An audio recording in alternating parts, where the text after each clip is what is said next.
Hello and welcome to For Fox's Sake. This is the preview. We've got a full house for you this evening. Myself, Rob Hayes, and we've got James and Jono Towers and Sam Cook to look ahead to Leicester City's away trip to Birmingham City on Saturday for a 3:01 p.m. kickoff at St Andrews. Now, we're bringing you this live on Thursday, the 5th of February. And just a couple of hours ago, the news broke that Leicester City's points deduction has finally been confirmed after what feels like years and years and years of waiting. And it's been confirmed at 6 points. So Leicester deducted 6 points immediately and dropping us to just outside the relegation zone on goal difference. 20th place we are now, just ahead of Blackburn and West Brom, who are level on 32 points just below us. So there you go. Bit of cheerful news for you to start with. Now, we're going to be talking about that a little bit, but trying to sort of steer it towards how might that affect things on Saturday and going forward for the rest of the season. If you're interested in unpicking the points deduction a little bit more, our website for foxake.news and our social media pages, particularly Facebook and X, are the places to go for more opinion and reaction to the 6 point deduction. As I say, it will form part of our conversation this evening. And if you've got anything to say on that, preferably related to the Birmingham game and future games, then please do get your comments in if you're watching along live. For foxake.news, the website, find us on Facebook and X as well. Pete Selby has... I have to take a little bit of credit for it. I helped him make it a little bit more concise, but Pete Selby has put his concise opinion onto that. I know there's a much longer opinion piece in the pipeline from Andy Moore on the website later on this evening. So for foxake.news, loads of chat around the 6 point deduction. Now, a week is a long time in football, don't they say that? And this time last week on the preview, Jono had his disco lights on. We were celebrating the news that Boubakary Samari had been shipped out of the club finally. But this time last week, we had 3 big unknowns hanging over the club. We didn't know if we were going to sign any players in the January transfer window. We still didn't know how many points were being deducted, even though there was a feeling and there were lots of rumours with quite a lot of backing behind them that was coming soon. And we didn't have a manager. Now, we sit here a week later on the preview, and we've had 2 of those 3 questions asked. We have clarity on who are the playing staff for the rest of the season. We have clarity on what the points deduction is and what that means in terms of our position in the table. So 2 out of 3 ain't bad, really. And I think most of us are content at the moment in the short term with Andy King being in charge of the club. So it feels like we're a little bit more settled. So with that in mind, I will open the show and open the conversation to the guests with a question that's probably got a lot more to it than I'm going to ask you for a concise answer to. But how are we feeling ahead of Saturday? Optimistic, pessimistic? James, we'll start with you. Well, I mean, Birmingham are very much a mid-table team this year, but they have got a very good home record. They've only lost once at home all season, so I think it's going to be a difficult game. I was looking earlier; there doesn't seem to be much gossip or rumours about whether any of the 4 players are going to start on Saturday. Obviously, Lascelles and Aribo, the guy from Southampton, obviously have barely played all season. Lascelles has barely played for the last 4 years. So, and then the 2 young lads, you might throw them in, you might not. My emotion towards, or my feeling towards Saturday has not really changed because of the signings or the points deduction, really. I still... we go kind of going into every game 50-50, aren't we? We could, there's no, it's been a long time since we've gone into a game thinking we're 80% likely going to win. So that's kind of how I feel. Not much has changed, really. I'm happy that we've signed these players, but, I don't know if they're going to make an impact on Saturday. So, Jono, the big news hasn't really swayed James's 50-50, no idea whether to be optimistic or pessimistic every single Leicester fixture. Anything changed for you, Jono? Are we feeling a bit more optimism about Saturday? Have we lost Jono? That was you. That was aimed at you, Jono. Yeah, sorry, I was on mute there. First of all, you're talking about 2 out of 3 ain't bad. I'm sure that's a Meatloaf song, isn't it?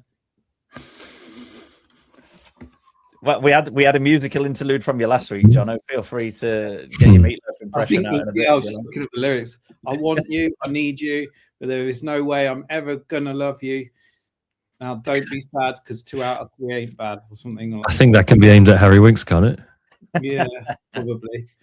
Yeah. Anyway, regardless of all that nonsense, I am feeling a bit more positive. I've got no rationale for why. I think Lascelles coming in, if his legs hold up, is exactly what we need at the back. If he can galvanise a better defensive setup, and we can. Some of the Man City lad that's coming in is exciting. He's young, so I'm not going to expect too much. But, by all accounts, he's supposed to be a bit of a prodigy. So if he can hit the ground running. And the guy from Southampton, I heard some stuff on another podcast talking about him being, a decent signing, and also a signing from Southampton that's been left out at Southampton, and he's coming in needing to find a new contract, so maybe he'll be motivated to try and make a bit of a difference as well. So regardless of all that, we still need a striker in. I know we've signed the young lad from Chelsea, but yeah, we need to, that was a big miss, a massive miss, I think. So on the whole, I am more optimistic because we've got some of the deadwood gone, some new faces in the squad, but we haven't covered all of our bases, I don't think. And the fact that we've now got the points deduction out in the open, we now know what we're dealing with. Feels like, that was hanging over us for ages. And maybe that was having an effect on the squad. Maybe that was having an effect on everyone at the club. I don't know. But at least now we know what we need to do to stay up. And I'm fingers crossed we've got enough in the squad to be able to stay up. There's not been much evidence of that recently, but with the new faces, maybe with a new manager, I'm feeling like we should have enough to stay up. But we've said that before, haven't we? That sounded like a hint of optimism there from Jono. Sam, how are we feeling about Saturday? Yeah, of course optimistic. I mean, we're football fans, we're deluded in our optimism a lot of the time, in our romanticism, right? It's like, okay, let's say you've got a game in hand. Tell me you don't look at that and automatically add 3 points to the table. Of course you do. And so now we're in this period between the transfer window closing and our first match. Every player we've signed is going to be a world beater. They're going to be amazing, right? Like Julian Kranz is going to score 20 goals. Joe Aribo is going to score 20 goals. They're all going to be brilliant. They're going to be exactly what we need. Our scouting department has never failed us, and we'll bring in these players and they're going to right the ship. Happy days. Love it. Absolutely love it. Andy Moore, for fuck's sake, is feeling very optimistic, saying I'm going for a clean sheet. He's kind of following on from your hint of sarcasm there, Sam. There's a hint of sarcasm, but actually I also do believe it. Right? I mean, I think Lascelles is a good signing. I think he's the sort of defender we need if he can stay fit. Yeah. I mean, yeah, why not? I mean, we've got hungry players that want to prove themselves, that want to reignite their careers. Great. Get them in. Yeah. And they're going to get minutes because, blimey, we've got no one else. Very, very true. Good evening to Buzzer1224 watching along live on YouTube. Thanks for your comments. And we have no option but to try our best to back the lads, stay up and rebuild and try and get into the playoffs next season. Yeah, I think Top's comments about the playoffs being the target for this season maybe are a tad deluded. Ambitious, I was going with, but deluded will also run with. Yeah. But I think Buzzer's right. Into his own duty free. Yeah. I think Buzzer's right, though, in the sense that, and that's the kind of feeling that I get, is that we can no longer sit here as fans and whinge about or worry about whether something was going to happen in the transfer window. We can no longer sit here with the points deduction hanging over our heads. It is now very much the clarity of the task is there. Okay, we don't have the person that is ultimately steering the ship right in place at this moment in time, but everything else, as best it can for now, is covered, and it's almost a case of let's get ourselves to the end of the season without any more hardship, and have a look at the next season. You'll enjoy this one from Pete Selby of For Fox's Sake. We're going to win the League One. Thank you, Pete. Thomas has been checking the odds for us, saying we're currently 125 to 1 for promotion. Put 50p on it. Yeah, well, some people have made some money off of betting on Leicester in the last 10 years, haven't they? Did I put this one already? I'm not sure I did. Did I? Don't know. No. Thomas said, relieved that we finally know where we are with the points deduction. King's passion and caring for the club, being in charge with some new players. It has the feeling of positivity. Yeah, and I think that's kind of the message from the opening third of the show, really, is that we are largely looking forward, looking positive. Let's have a look at the team then. We've kind of briefly mentioned the new signings. Again, if you're looking for more For Fox's Sake opinion on the new signings, the website for foxsake.news is the place to go, as well as our most recent show. You can find all of our shows on YouTube at For Fox's Sake Live. If you are not subscribed already, please do so. Then you will not miss a show. There's an entire show dedicated to the new signings. So Jamal Lascelles, hugely experienced.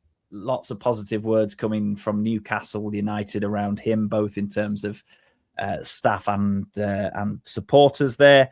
Joe Aribo, again, knows the division, has a lot of the attributes needed, but as the gents have already mentioned this evening, he and Lascelles are woefully short of match fitness. Now, interesting that Andy King said today that the only way to get the new signings match fit is to get them playing matches, and he said they brought them into the club to have an instant impact. You know, the other two, Divine Macassar and Dejan Richards, have both come in. They're young players, but they've come in on loan. They've not come in to sort of just bolster the development squad. They've come in to have an impact on the team. So the team news conversation is an interesting one. Oliver Skipp is available and can start in the midfield. Hamza Chowdhury out for at least February, and waiting a specialist opinion on a knee injury there. Vestergaard sounds doubtful to me, and I think if Lascelles looks all right in training this week, then he's probably going to go into centre-back alongside Ben Nelson. And I feel like Lascelles is the kind of player that would absolutely just motor through a game, even if he hasn't played that many, provided that the injuries are not in a position to affect him as much anymore. He missed pretty much the entirety of last season. Well, the entirety of last season with a serious injury. Only played a couple of times this season. So I think we're probably looking at mainly just Lascelles starting, unless anybody in the room's got anything, any alternative opinions. But then the other three as available from the bench. Dejan Richards hasn't played a senior game at a club level, but has played a few times for the Jamaican senior national team, the men's national team. So he's got some different experiences, but I don't necessarily subscribe to the fact that he's quite ready to lead the line just yet. I'm happy to eat my words and watch him score 15 goals from starting every game for the rest of the season. So we'll go in reverse order this time. Sam, what are your thoughts team selection-wise? How many of the new signings come in for you? We've not even mentioned, there's so much going on. We've not even mentioned Harry Winks. He came back in, was forced back in out of necessity with the injury to Chowdhury at the weekend. But, you know, a new manager, fresh, clean slate for the third or fourth time for Winks. What does the starting lineup look like for you, Sam? Yeah, Winks is a funny one. I think, Andy Moore on his 5 things we learned from Charlton had a really good point. I think it was one of his 5 points on For Fox's Sake News was put your animosity aside because we need him. And I think, you know, we're level with the team in 20th on points at the minute. Sorry, we're in 20th. We're level with the relegation zone on points, and we're 5 superior goal difference. So we need to stay in this division, and if it means that we have to sort of hold our nose and play Harry Winks in midfield, I think that's a pretty obvious thing to do. Do we know about Ollie Skip? I think I saw he was slated to come back in. Yeah, Skip's fit for Saturday. Yeah. Yeah. Okay. So I would agree. Then I think the back four, Lascelles will come in. It mostly picks itself. I think we've got probably 5 fit defenders at this point. Really, some big question marks at fullback, but we can only do so much in January. Midfield, I would have Skip and Winks. I think it makes sense, and then have Aribo potentially come on for the last 20, depending on how the match is going. Bobby DCR at 10, and then pick your poison up top. I don't think it makes a huge amount of difference. Yeah, good point. Let's just go to the comments before we get your thoughts there, Jono and Jamie. Thanks for your comment on Facebook. Would you play Winks now? I'll let Jono and James offer their opinions. Sam's already given his, and it's a firm yes from him. Ashley, who's been on the show a couple of times, saying Ayew should be nowhere near the starting lineup on Saturday.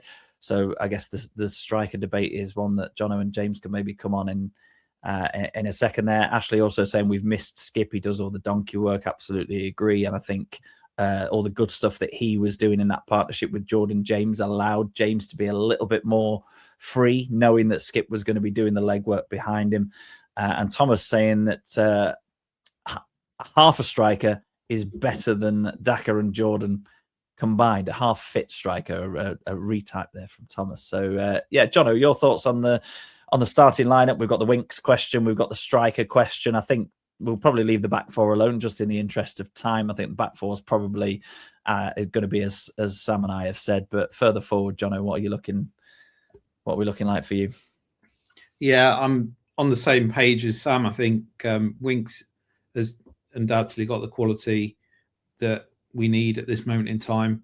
His motivation seems to have come back, whether it was lacking or whatever, I don't know, but I'd have him in, just through necessity, really. If we had a better option and we had, a choice, I wouldn't play him, but we haven't got a choice, so put him in. Up front, I think I'm with you on Ayew. He's been stinking the place out, hasn't he, for the last couple of games? Not putting in a great show. So I think it's worth a rotation there. Whether that means Daka, probably to start, I might go that way. But I would, the Man City lad apparently can play across the front line. So apparently he can play as a striker. And let's be honest, you can't be much worse than what we've got. So stick someone else up there and give him a go. Or even the Chelsea guy, I've forgotten his name, but, stick him on the bench and give him an option. I think start with Daka and then bring them on. I would maybe even bring them both on. Yeah, so, I think I would imagine they'll both get a bit of game time on Saturday, and Richards comes with a decent goal scoring record, a lot of pace from Richards, and he's played on the sort of wider side of a front three before as well. I don't think he's going to come in and genuinely rival Mavadidi, Fatu, Monga, that kind of player for a wide a position out wide. But I agree in a sense with you about Divine Mukasa, but I think if you're playing him there, he's not going to be playing on the shoulder. He's not going to be the focal point of the attack. He's going to want to come and get involved and play in some pockets of space. And I think without a midfielder like Jordan James who can break the lines and go beyond, I think that kind of striker doesn't quite fit at the moment. Now, Jordan Ayew doesn't hold the ball up well enough for me, but he's the best. He's the best we've got at doing that. I say, I've just used the word best and Jordan Ayew in a sentence there, So it's an interesting point. I think Mukasa is probably going to be looking to see if he can dislodge Bobby Decordova-Reid from that number 10 role. Decordova-Reid's played up front in his career before, but I'm not convinced he's robust enough to lead the line in the Championship. James, your thoughts on the starting lineup on Saturday? Yeah, I mean, in terms of Harry Winks, let him play. He's getting paid. let's not be A childish lot of about money it. as well. He's getting paid Yeah. a lot of money. 90 grand a week, apparently. Whether that's true or not, it's always hard to say, but I imagine it's quite high, and we can get a bit childish about these things. So yeah, just let him play. He's at work. I think, as we were saying, Lascelles is, I think, probably the most likely starter of the new signings, and Aribo maybe. I think, I don't know, what is the difference between starting Ayew and Daka? Like, I guess that one of them's a bit quicker than the other one, but they're both equally poor at finishing. So I don't think it really matters. Maybe you give Daka a run out. I'm making him sound like a dog, but he is a little bit, to be fair. And I definitely hope that one of the two new Mukasa or Richards get 20 minutes. Obviously, Munga's not played in the first team for a while. There'll be all kinds of reasons behind that. One of them being that he is still a child legally, so you have to factor that in. But it'd be, I like the idea that we could potentially have a front 3 or 4 of people all under the age of 21. And I think that's really exciting and could be really interesting. Is that the best thing in a relegation fight? It's difficult to say. But as we were saying earlier, we've got 12 games left. The whole kind of focus of the club. If we get 15 points from these 12 games, I think we'll be fine. I think 45 points will keep us up. So that just should be the whole focus. So yeah. Yeah. Andy Moore, for fuck's sake, saying Winks must start. Yeah, I think that's kind of been echoed by most of us. Sorry, Johnny, go on. I think we've got 16 games left. Yeah, 16 left. Yeah, 46 game season. Is that James thinking we were in the Premier League still and getting his maths wrong? I thought we had. I thought it was 42 games in the. No, 46. Yeah, 16 games left. For some reason. I don't know why. There we go. Jono's throwing the optimism around there. Got loads of games to get the points. Yeah. We've got more comments coming in. Thomas saying, my worry is in previous games we have no penetration with Skip and Winks together. Yeah, I agree. I kind of made that point in terms of not having Jordan James to break the lines. But also I kind of take James's point that if you do have that front 4 of predominantly youthful players who hopefully haven't had the spontaneity trained out of them yet, you're almost, there's an argument there for the base of your midfield too and your back 4. If they're doing their jobs well enough and they can get the ball to those players, you almost, in some ways, don't need too much of a plan. You can almost get the ball to the quality players, like to Fatawu, to Mukasa, who seems like a really good playmaking, like really good technical player. He's got to have been poached from West Ham's academy into Man City's and have all this chat around him from Guardiola. So it's almost a case of, can everybody else do their job and get the ball to those lads? We've got another comment in from Richard. Thank you for watching, Richard, saying I would start all 4 of the new players. Why go for the failed players? Yeah, and I think that could become a reality within the next few weeks, maybe once they've settled in and had a bit more time training wise. So it's nice actually today, and we've got to bench that conversation there, but it's nice to have been able to talk about some potential options, because for so many weeks now on the preview, we've been like, well, we're going to have to name the same 11 players because that is literally all we've got. Now I'm going to have to do a little bit of technical admin here. Give me 2 seconds, everybody. Just need to rearrange my screen slightly because we have got an additional guest joining us.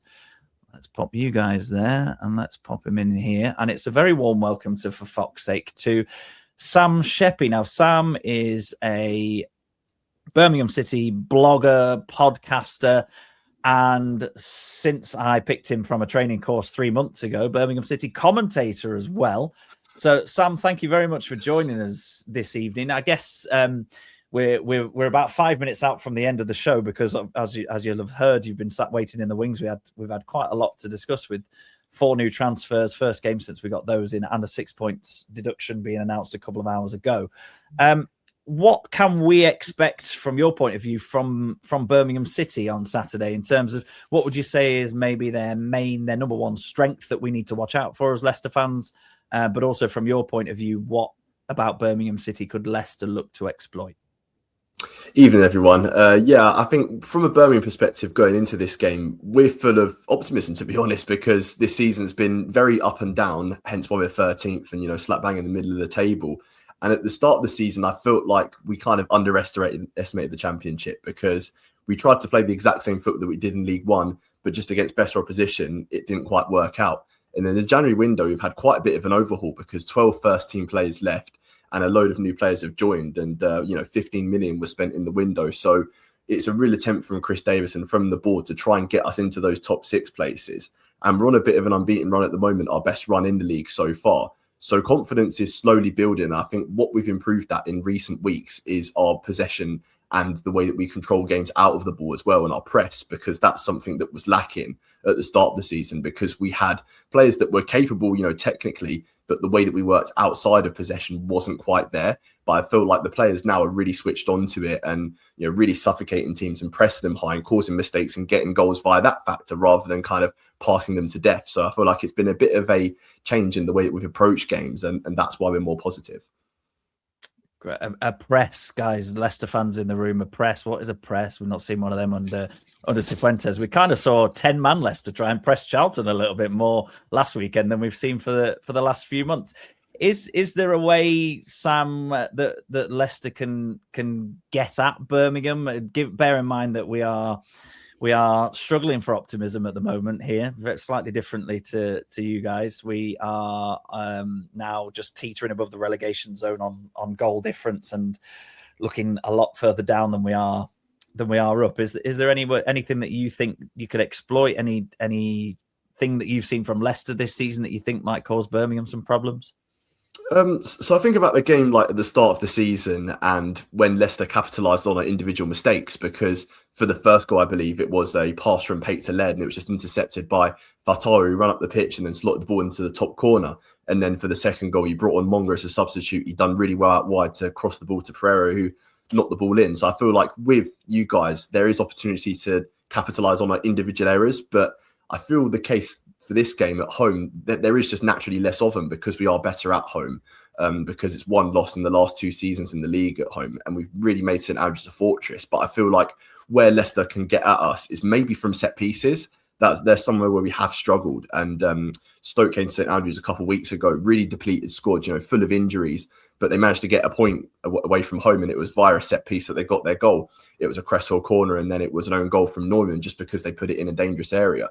So I feel like set pieces this season has been a bit of a weakness for us. So if you guys have some good set piece takers, some aerial threats inside the box, that's somewhere where you could cause us problems. I know you're laughing because of, I suppose, what's happened with Leicester this season, but we've seen teams come to St Andrews and cause us problems, regardless of whether they've got a good set piece record or not. Sam, have no fear. We are terrible at attacking and defending set pieces, and we have got one player who is above 6 foot in height. So you're absolutely fine from set pieces, unless Andy King has spent all week on the training ground just doing an Arsenal and working out the best way to get set piece goals. You're absolutely fine. Guys, we're coming nearing the end of the show. So those of you watching along, it's time to get your predictions in on the comments. You've got a couple of minutes to do so while we go around the studio and do the very same. So, James, we'll start with you. How do you think the games are going to go on Saturday in terms of patterns of play? Who do you think might stand out? And ultimately, what do you think the score is going to be on Saturday? James, we'll go to you first. I'm hoping that one of the 2 new young lads gets some game and does something, whether it might not be scoring, it might not be assisting, but even just like a couple of successful dribbles, just something a bit exciting that the fans can get into. And my score prediction is 3-3. 3-3, a 3-3 thriller with some new young talent on the pitch. I love that. Jono, score prediction, and how's the game going to go on Saturday for you? I'm probably going to sound a little bit more sensible than that, or I don't know, conservative, I suppose. I'm going to fancy us to nick it, but really scruffily, maybe a 2-1. But by the sounds of it, Sam, you've got a load of new players in. I'm hoping just for this 1 week that they haven't quite settled in yet, and we I don't know, we catch you on the hop or something. I mean, it's only hopeful, but I'll take a draw, frankly. But I'm hoping for 2-1. Sam, we'll go to you next so that we don't end up finishing our Leicester show on a Birmingham City-based prediction. Just we like to get in the optimism and the hope where we can. What are you expecting from Saturday's game, and what do you think the score will be?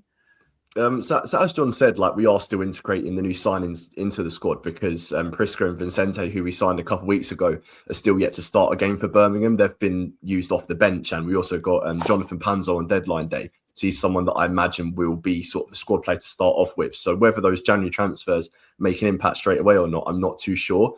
But I think what you can expect from Birmingham, especially in a home game, is that if we get the first goal, the crowd are going to be really up for it and they're going to make it a really hostile atmosphere. And I feel like the first goal is going to be so important to this game. If Leicester get it and then have something to hold on to, it could be difficult for us to break you guys down. But I feel like if Birmingham get it, then we could win by quite a long distance. So I'm going to say that we are going to get the first goal. And I'm going to go actually for a pretty ambitious 3-0 Birmingham just because of the feel-good factor around the place and the fact that the new signings have come in. So I just hope that all of this comes together and we put in a good performance on Saturday.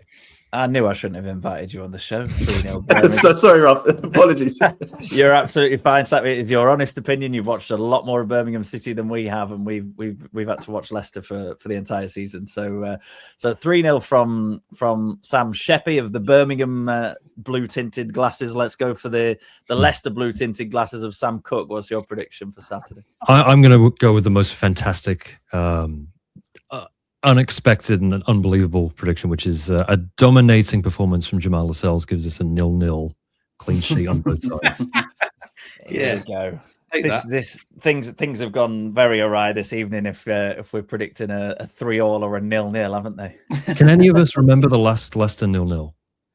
I think it was not 0-0.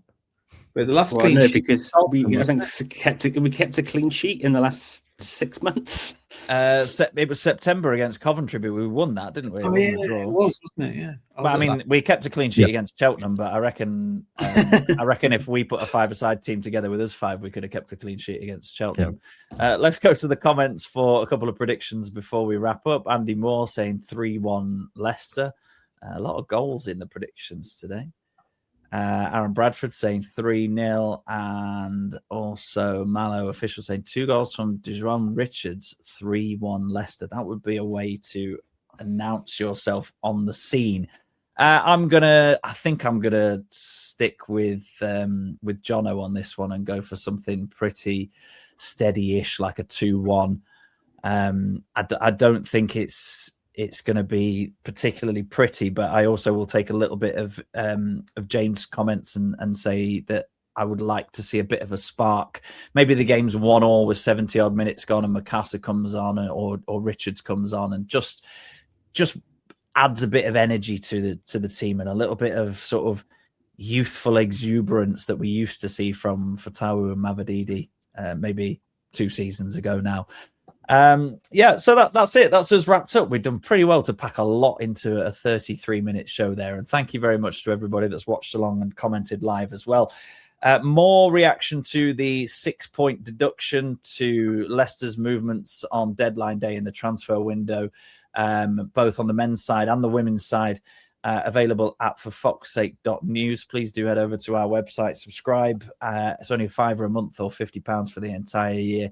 Not only do you get our reaction to all the stuff that's going on day to day at Leicester City, but there's also loads of great historical content on there, interviews with ex-players and lots more lined up from Andy, myself and Pete in the next couple of months. And for those of you who are fans of Leicester City women, the women's football show is coming up in just over 15 minutes' time. That is live with the Telegraph's women's football reporter joining Lily Saunders on that show. So you've got just enough time to go and inhale your dinner or grab a quick cup of tea, and then we've got another live show for you in just over 15 minutes. But from the preview, from myself, James, John, and both the Sams, one of the Leicester persuasion, one of the Birmingham persuasion, thank you very much for watching. We'll see you again soon.